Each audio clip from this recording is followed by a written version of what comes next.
One thing that has always separated Bentley from its former longtime partner Rolls-Royce is its racing heritage. Bentley trots out this factoid from time to time when it wants to go back to the track, as it did at Le Mans from 2001 to 2003 with the Speed 8 and as it is doing now with the Continental GT3 in the Blancpain Endurance Series in Europe and the Pirelli World Challenge here in the States. Whipping well-heeled motorsports fans into a froth over Bentley race cars doesn't serve much purpose unless you can then give them something to buy. So along comes the GT3-R, a limited edition brand stretcher intended to test the waters for even sportier Bentleys that may come down the chute later. Priced at $339,725, or more than $135,000 costlier than a base Continental V8S. The 300 copies of the GT3-R that Bentley says it will build will not be GT3s with license plates. In other words, the GT3-R is not a slammed, rear-wheel drive racing shell with a sequential transmission, a roll cage, and a rather large Gatorade bottle. Instead, it's a massaged Continental GT3-8S that has been horsewhipped to 572 horsepower and 516 lb-ft, increases of 51 and 14. That's a lot of sauce out of 244 cubic inches. Actually, there's an overboost function that makes possible 592 horses and 553 lb-ft for 15 seconds. Which is not long enough to get down the Mulsanne straight but more than sufficient to scare the caviar lunch out of your passenger. A Bentley with no wood? Yes, just one passenger, because to achieve its 220-pound weight savings over the regular Conti, the GT3-R goes without back seats, instead offering a diamond-pleated parcel shelf to go with your diamond-pleated buckets. This is the first Bentley that anyone at the factory could remember with absolutely no wood, although the Bentley PR team later pointed out that the ISL from a few years back also lacked wood. Instead, the GT3-R features carbon trim on the doors and the center and overhead consoles. If you missed that detail, the slashes of grasshopper green trim fairly scream that you're in for a different kind of Bentley experience, despite the fact that the car is still weighty. At a factory claimed 4,840 pounds. The deep buckets are about as cushy as a stack of drywall, and once you're buckled in, the twin-turbo V8 lights with a louder, coarser roar through its titanium exhaust than any street-legal Bentley you've previously encountered. New pistons, turbos, and engine calibrations give the throttle an urgency it lacks in the Continental S, which, granted, is deliberately a little squishy.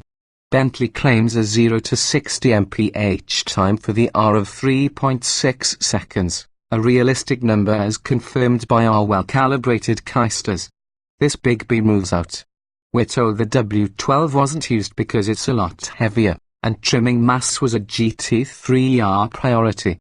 We'd guess that it also doesn't lend itself as easily or as cheaply to a power bump as the Audi-developed V8, which has already been taken to 560 horsepower in the RS7. And who knows? Bentley may even drop the W12 from the Continental in the future and reserve it for sedans like the Flying Spur and the Mulsanne.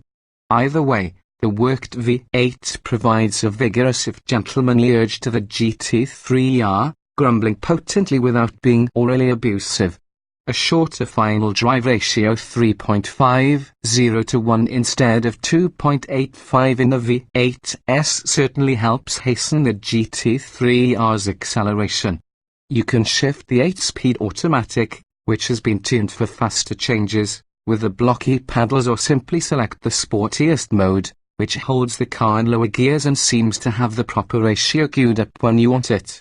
Moves, it has them, in the curves. The firmer spring rates and revised shock tuning sharpen the handling, the GT3-R turning into the corner more fiercely and with less roll.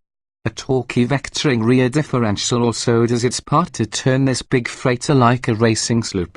Although the steering ratio is the same, the R's synthetic shoe drapped wheel feels better connected and faster, in part because the body isn't allowed to sway as much. Despite still being in a massive, wide Bentley, We found corner placement easy and the grip from the Pirelli 27,540 tyres on 21-inch forged wheels to be unbreakable. Ceramic brake discs, which are even larger than a regular Continental to satellite dish-sized 16.5 inches in diameter up front, stop the car as if it were 1,000 pounds lighter. You can connect corners on your favorite twisty road with the fluidity that drivers of BMW M3S and Audi S4S will find familiar. No, the GT3-R doesn't seem as flickable, but it doesn't flinch in late braking events or cause you to sweat a sudden decreasing radius. Luxury machines tend to disconnect the driver from the road, but the GT3-R does its best to restore communication through the hardware. Bentley's apparent goal of turning its luxury cruiser into a hard-edged corner seeker has been accomplished, which makes the GT3-R a bit of an odd duck. Despite the trimming of weight, it's not especially light, and far quicker machines are available for a lot less money, paging the Porsche 911 Turbo. But you can't frame the car in rational, comparative terms. It is a bone for the Bentley fan base, an increasingly younger crowd that wants performance. Will this lead to a new asset brand? Let's see how this car is accepted, we're told.